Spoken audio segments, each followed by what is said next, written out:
AKA Paris, Peter A. DeLuca here. Oh, do we need more links? Here we go, AKA Patters. Welcome to it. We're talking more kayfabe, cartoonist kayfabe, my favorite subject.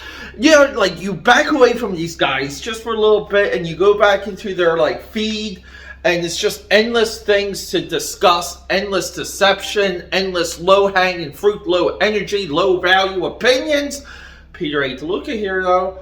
AKA Pad, sometimes AKA Pad 69, but always the eclectic one. And I wish this channel could grow just from me drawing, making comics, talking about comics, but it doesn't.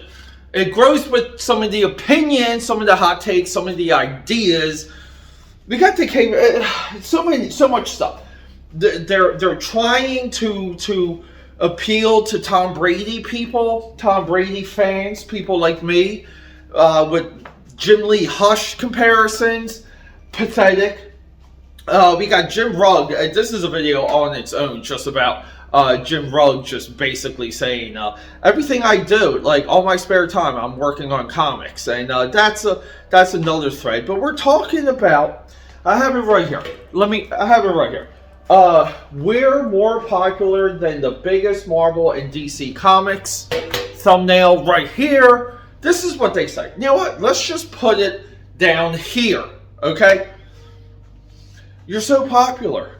You're so popular that you choose to promote Erik Larsen. You choose to promote someone who has actively participated in going after other creators.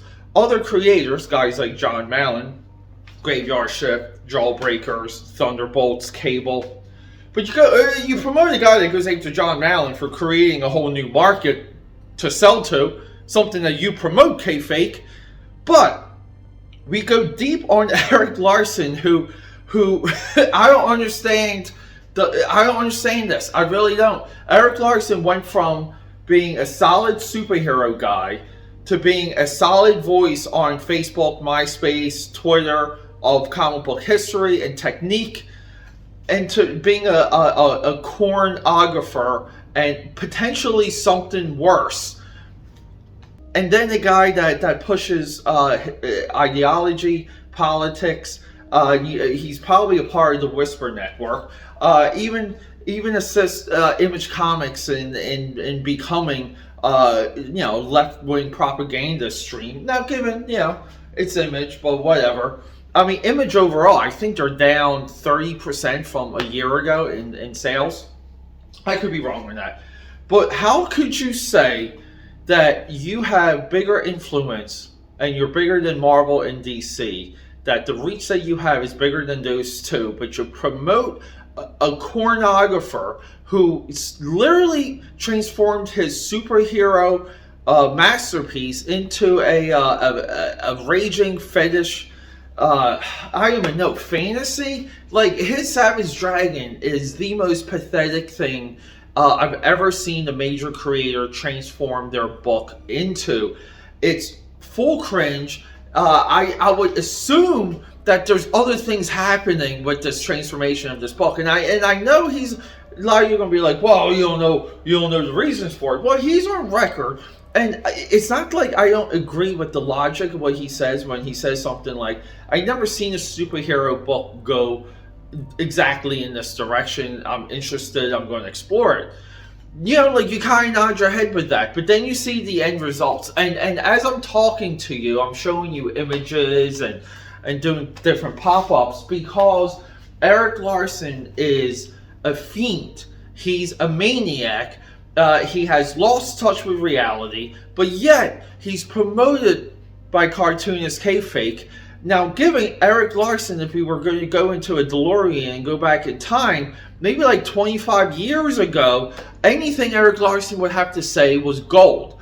But now it's garbage, and why would you give it the time? Now, I know you're doing like a retrospective review or conversation, but you're literally taking attention away from new and up-and-coming creators that you could be promoting and interviewing and talking to, but you're choosing to focus on the cornographer just because you want yourself to be relevant, you yourself want to be significant, because Ed Piskor, who in like the very marrow of his bones has a voice and talent, but the other guy is just garbage. I'm not really sure how he can call himself a comic book creator, because I mean, if you just go through his Amazon stuff, I mean, his books get like 30. I mean, there's one that has like 100, but it's literally, he gets like no reviews for his books.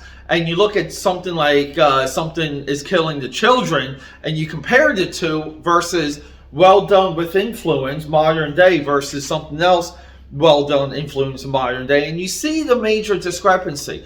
What I'm saying is, the other guy should just play the other guy and not even act like he's a creator, because I haven't seen anything from him that juices my orange, that gets that little yank out.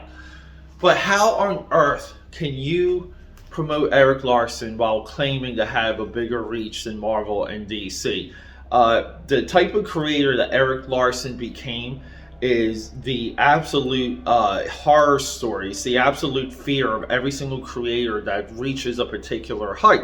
The polar opposite of that fear is being dirt poor, and that's way more commendable than what Erik Larsen has become.